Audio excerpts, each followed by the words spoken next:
Welcome to another episode of Wednesday Toast, a podcast about comic book stuff where we talk about all kinds of comic book related stuff.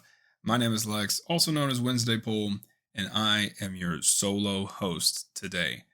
Last week we had an interview with two amazing creatives, and we put a lot of work into editing and chopping up promos and things like that. It wasn't exhausting. This is, I'm not trying to say, oh, feel bad for me because we worked so hard on this episode. None of that. I'm just saying we put a lot of work into that last episode last week. If you've been following the new show, then you know that every now and then we do these solo episodes, which are these quick episodes that are just Simon and I rambling for 10 to 15 minutes. We didn't want to take the week off, but we also wanted you to have something to listen to on your way to work. Today on the show, I was trying to figure out what I was going to talk about. Earlier this year on Twitter and Threads, I did a TMNT AMA, which means Teenage Mutant Ninja Turtles Ask Me Anything. And I figured on today's episode, I would just go through some of those questions. I know I answered them on that thread, but I thought I would just go through some of those questions on this episode, make it quick, make it brief, and add a little bit more context and answer some of the ones maybe I didn't get to. Now, if you're subscribed to the show because you followed me on social media, first of all, thank you. That takes our relationship to a whole nother level. I don't know if I'm personally ready for it, but I acknowledge your willingness to take it to the next step, and I appreciate you. But if you do follow me on social media, then you know that I'm a very, very big Teenage Mutant Ninja Turtle fan, probably the biggest in the world.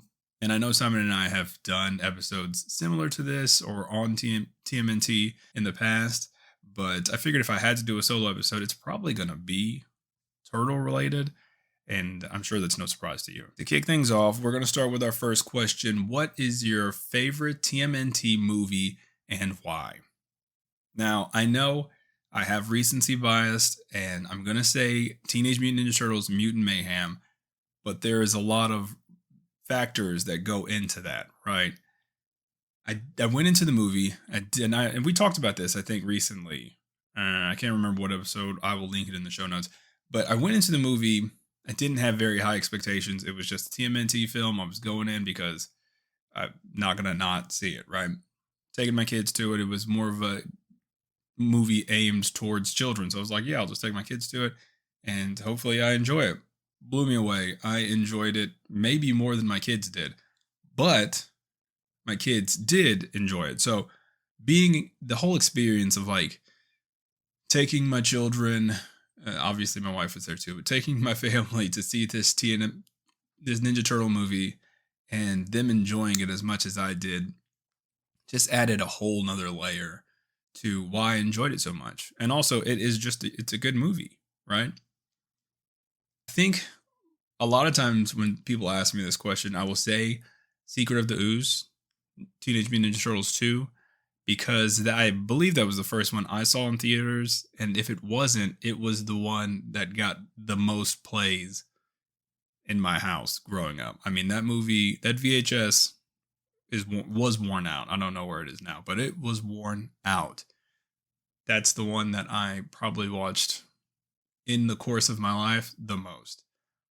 Now, a lot of people will say, hey man, how can you not say the first Teenage Mutant Ninja Turtle movie is the best?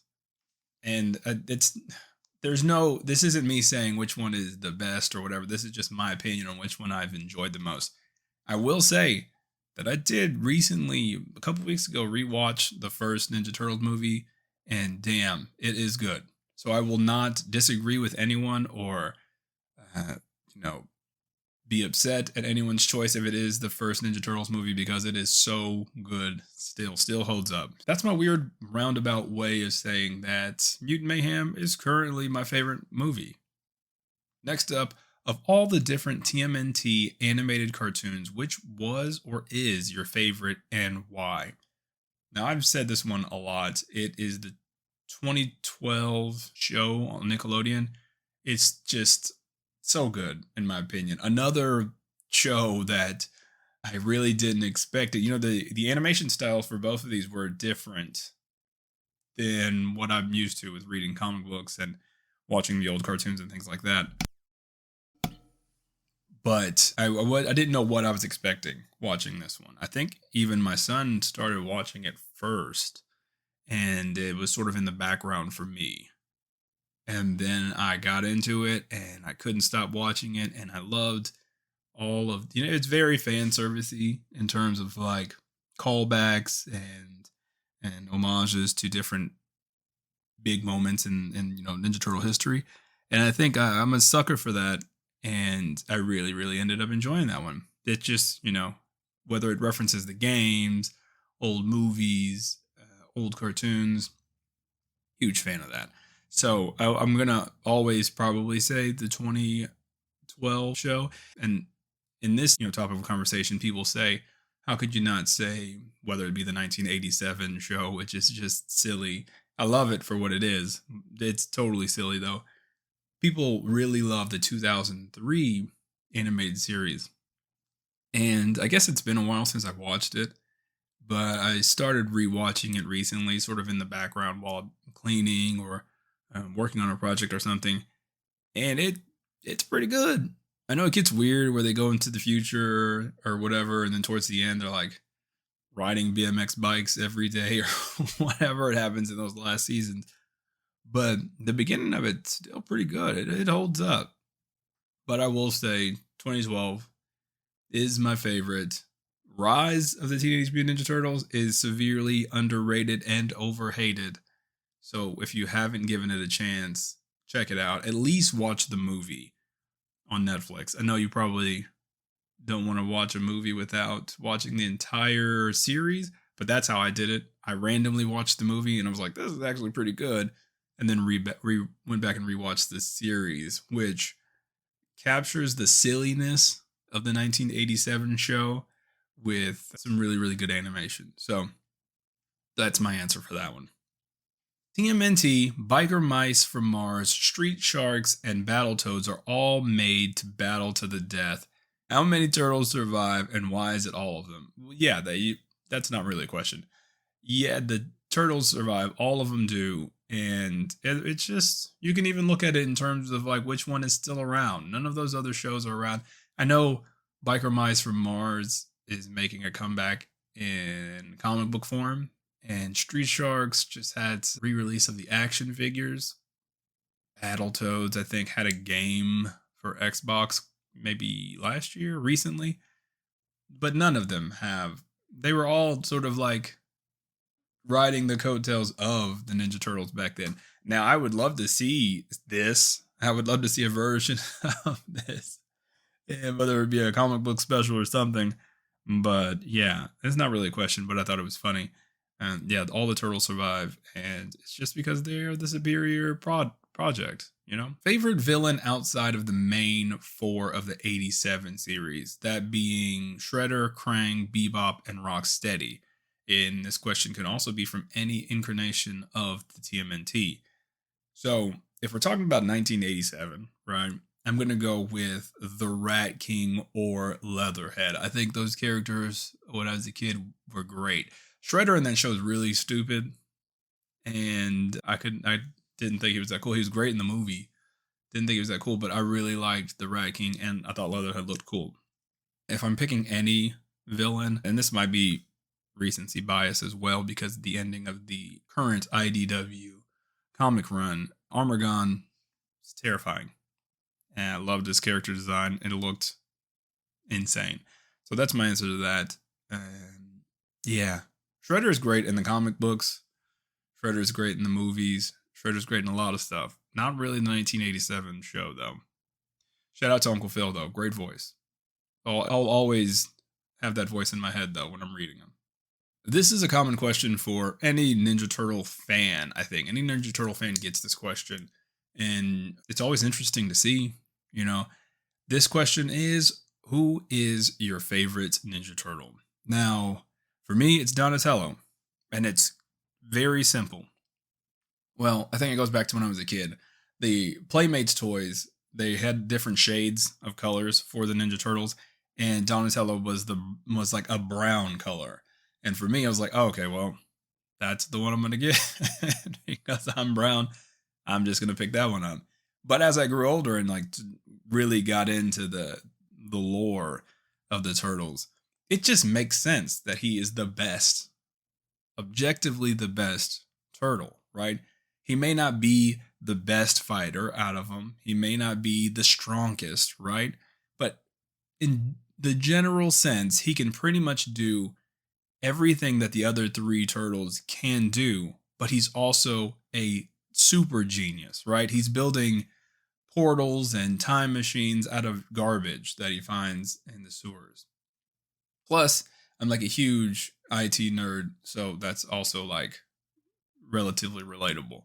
And I love all four of the Teenage Mutant Ninja Turtles, but yeah, Donatello, he's easily the best one. This is a very interesting question, and I'm going to have to ask Simon. This might be a whole episode, right? I'm going to give you my best answer. If Shredder got knocked out and lost his memory, then became friends with the Ninja Turtles in Splinter, how would the six of them split into two bowling teams? I obviously am going to do the captains of these teams being Splinter and Shredder, right? I'm going to go Splinter, Donnie, Leo, Shredder, Raph, Mikey. Now that's just off the cuff. I hadn't had a chance to really think about this. I will bring it up in a future episode with Simon, and we'll see. We'll compare teams and answers and see.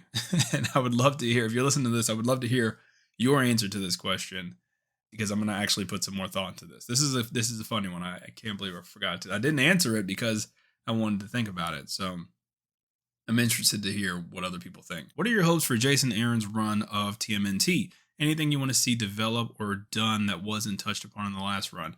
You know, I don't have anything really.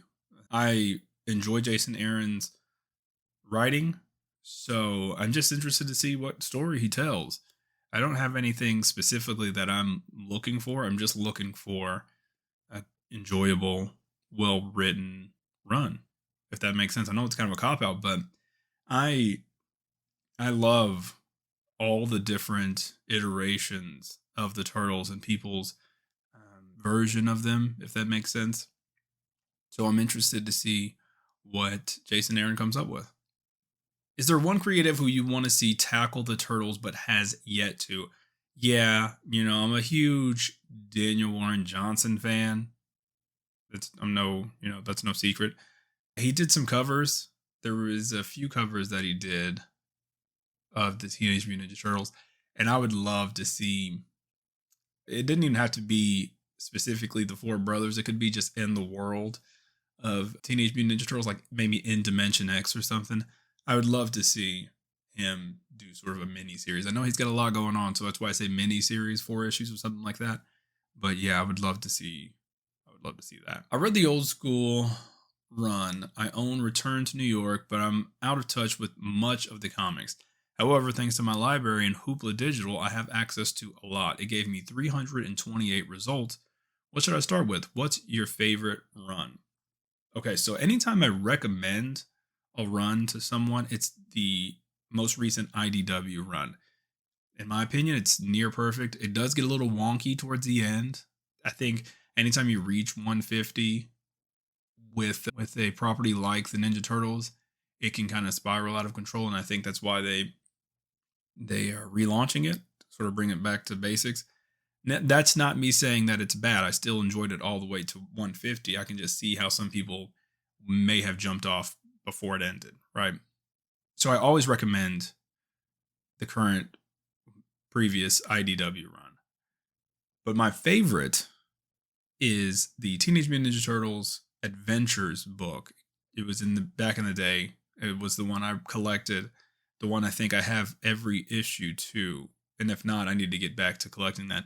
It was the one I grew up on. I know a lot of people are diehard Mirage fans, but the Mirage comics started before I was born, and by the time I was cutting grass to buy comic books, I wasn't old enough to read some of that stuff. Some of it was a little bit more grown up, even though it was for Turtles. And the cartoon was popular, and so for me, going from the cartoon where I sort of fell in love with these characters, the action figures, cartoons, first movie, then reading sort of the grittier Mirage stuff, I was like, this is not for me. But the Teenage Mutant Ninja Turtles adventures book was great. In my opinion, I think it still holds up. It is the definition of like getting wonky. They do a lot of random stuff in it, but it still holds up. There's an omnibus coming out and guaranteed instant purchase. What do you think about the Power Rangers TMNT crossover so far? I love them. I'm a huge Tokusatsu, Super Sentai Power Ranger fan, huge Ninja Turtle fan. This has been something that I've wanted for a very long time. So, huge fan of it. I wasn't crazy about the artwork in the first one, and that's just a personal, opinion. I didn't like the way the turtles were designed specifically, but Dan Mora was on the second one, and I'm obsessed with Dan Mora's artwork, just like many people are. And I thought it was perfect. I really, really, really hope they do another one. I mean, I know the second one ended on sort of a cliffhanger. I really hope they end it, and I hope it's good.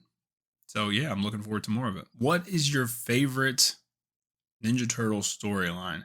My favorite Ninja Turtle storyline, there's so many good ones, but my favorite is from the Archie Comics run, Teenage Mutant Ninja Turtles Adventures. It was an arc called Future Tense. In this story, the Turtles and Splinter were brought to the future by Raph and Donnie, and it's destroyed, right?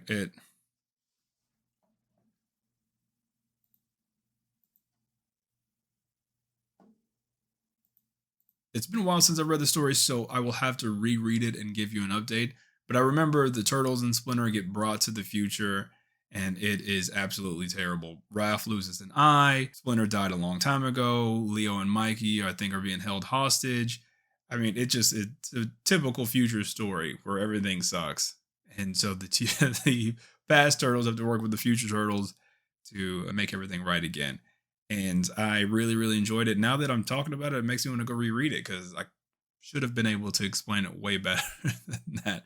So I will do that very soon. The relaunch for the Teenage Mutant Ninja Turtles is coming soon, and I said I was going to read every issue leading up to that. And now that I'm looking at the calendar, I'm running out of time. I'm going to have to do like 10 issues a day and sort of live tweet my reactions to it. I need to get started on that. So if you're listening to this, please hold me accountable because after I do that, I will read the Teenage Mutant Ninja Turtles Adventures book as well and read through those. So that's going to wrap things up for this solo slice episode, TMNT AMA. I had fun doing this. I should probably put out more AMAs, and maybe Simon and I will do a whole episode where we're just answering questions.